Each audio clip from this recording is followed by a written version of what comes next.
What's up, YouTube? Welcome back to the channel. If it's your first time touching down on this channel, welcome to Small Feet Big Heat. We talk sneakers, we talk streetwear, and everything in between. Now today I'm coming at you guys with what I believe was a very slept on shoe, and that is the SoleFly and Air Jordan 10. Now 10s are already slept on, but usually when it's a collab, people at least show it a little bit of love. But if you ask me, these flew completely under the radar. I mean, there was some people that wanted them, but they didn't get nearly as much love as I thought they would, and I think they should. So we're going to be getting into a detailed look and on foot of those kicks today. But first, I do want to say I did pick these up from StockX, and they did take about a week extra to get it to me. So I got these after about 3 weeks, and if you have purchased from StockX or you've even read like their little website or whatever, their estimate is about 2 weeks to get you your item. So after the sender sends it to them and the verification, getting it to your door, that whole process is supposed to take about 2 weeks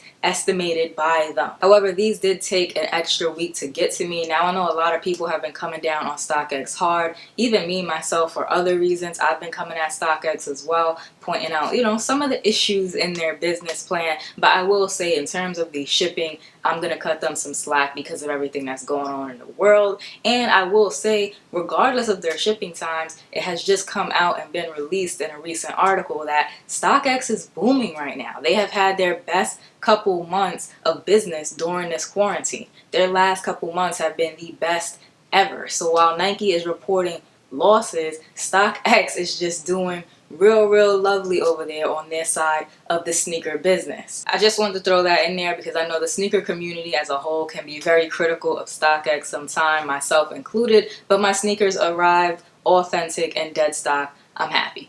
Jumping right in, you can see SoleFly and Jordan brand decided to do a special box. Now this box is a majority cream color, a very light off-white cream color. And then on the lid you have your different color accents. So on the text it's like a darker tan color, and the text is the same color all throughout the box. The logos on the backs and all of that. And then the Jumpman on the front is a turbo green, as the box says, or just like a teal green color. I'm going to give you all a look at the label. Now I did go ahead and go a half size down. Normally I cop a size 6. I went ahead and copped a size 5.5 in these because I know in 10s any extra room can lead to creasing, and I didn't want that to happen with these because they're majority suede, and that's just not going to look good once they start to get some creases in them, because I definitely plan on wearing these. So let's go ahead and pull this off. You don't need that. I did put these on between when I did the unboxing and right now, so that's why the lace bags aren't attached, and there might be some lint and stuff at the bottom of the soles. I did go ahead and try them on.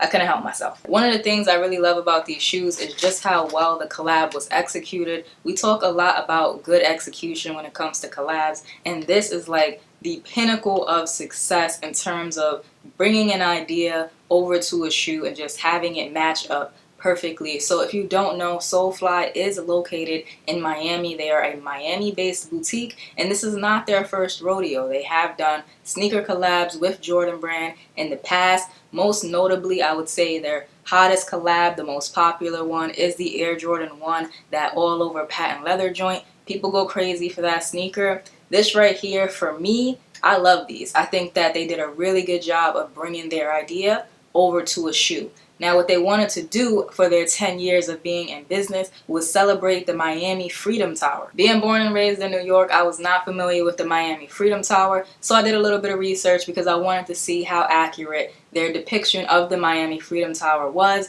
and let me tell you, they hit the nail on the head. In terms of translating architecture to a sneaker, they did their thing, and I'm going to go over all of those details starting with the outsole. So down here at the outsole, you do have this translucent milky color, which just looking at the shoe and knowing nothing about it looks clean. But when you really get into it, you actually have your traditional Jordan 10 outsole that features some of Michael Jordan's accomplishments, all the way from 85 to 94. You have some of Michael Jordan's accomplishments listed out here on the Jordan 10 outsole.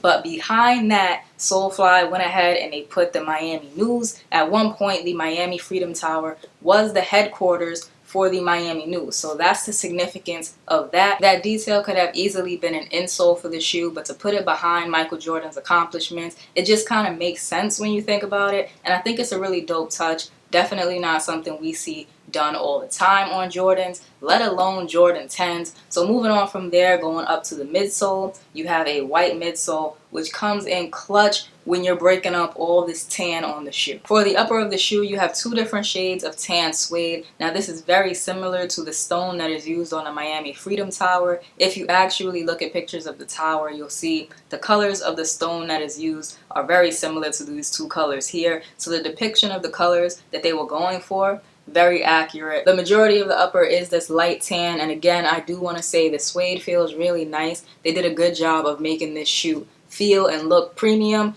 and then it is outlined or trimmed in this darker suede up here around the collar and around the eyelets in a darker tan suede. That same darker shade of tan is used for the tongue and the sock liner, and that's really where we start to see a lot of the little details. So let's go ahead and get into the tongue first. On the tongue, you have the SoleFly 10 instead of the usual Air Jordan 23, which I think is dope. The shoe is a SoleFly collab, the boutique in Miami, and they're celebrating their 10 years in business. So that's why you have the 10 instead of the Air Jordan 23. That's the front of the tongue, and on the back of the tongue, you have this stitched in patch that says, "Inspired by our amazing run these 10 years," and you have a Jumpman and a 10 for obviously 10 years, and a 20 because it's 2020. The back of the tongue and the sock liner are both leather, and while that may seem like a small detail, it really goes a long way in giving the shoe a more premium look as well as a premium feel. Another small detail on these, you have a majorly cream tongue,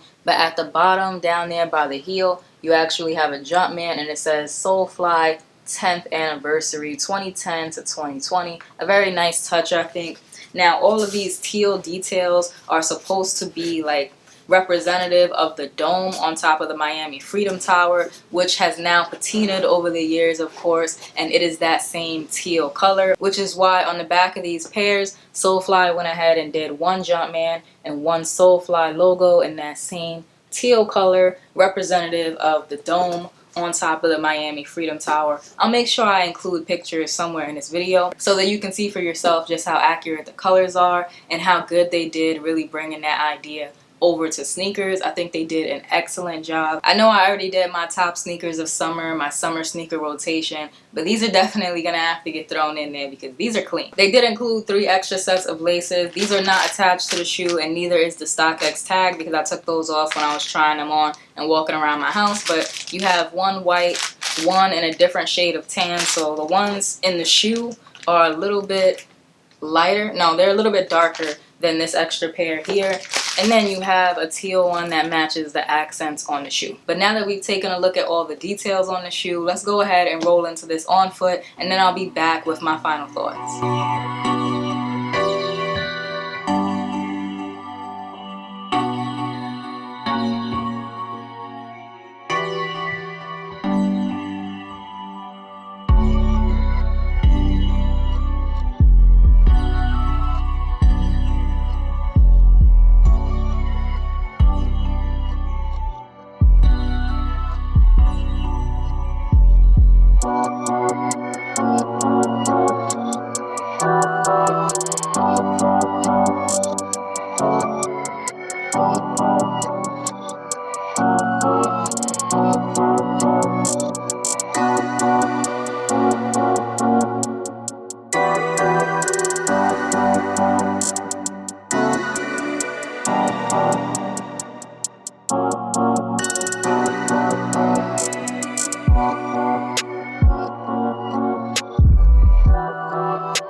And And just like that, we are back for my final thoughts. Make sure you smash the like button if you enjoyed the on-foot footage. And before I forget, I do want to say the difference between the two tan laces that they give you, the one that comes in the shoe and the one that comes in the box, is very minimal. One is more of a golden tan or toasty tan, and the other one is more of a flat, light tan. To the naked eye, you really can't tell the difference, but when you're really staring at it, you can tell the difference between the two. So I went ahead and I did those for the last on foot with the green cargo pants, just in case any of you were wondering what is the difference between those two shades. It is a very small difference. Now for my final thoughts on the shoe, I definitely was correct in going a half size down. These fit perfectly, and I know that with the size 6 it would have fit, but I would have had a little bit of extra room, and that little bit of room would have led to creasing, which I don't want to happen because these are majorly suede. Now on the subject of being majorly suede, you definitely have to be careful with this one,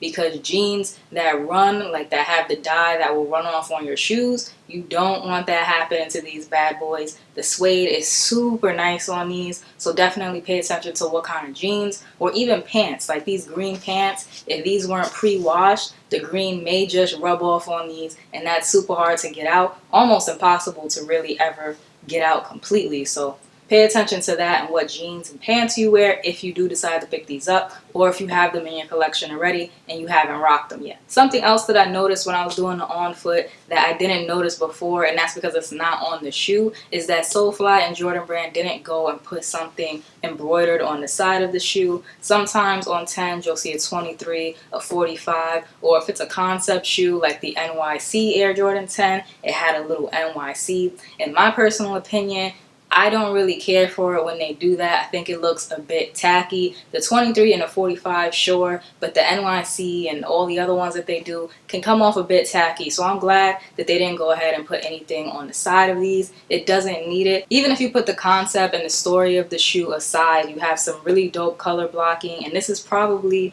one of the best champagne colored shoes that Jordan brand has done, and they've done a lot. But this one actually looks really nice in the all suede. So I have to give it to them. They did a really good job, SoleFly and Jordan brand. Even if you don't like Jordan 10s, this one is bound to break some necks. And those are my final thoughts. Make sure that you like, comment, subscribe, show a small YouTuber some love. It really helps the channel. And I will check you all out in my next video.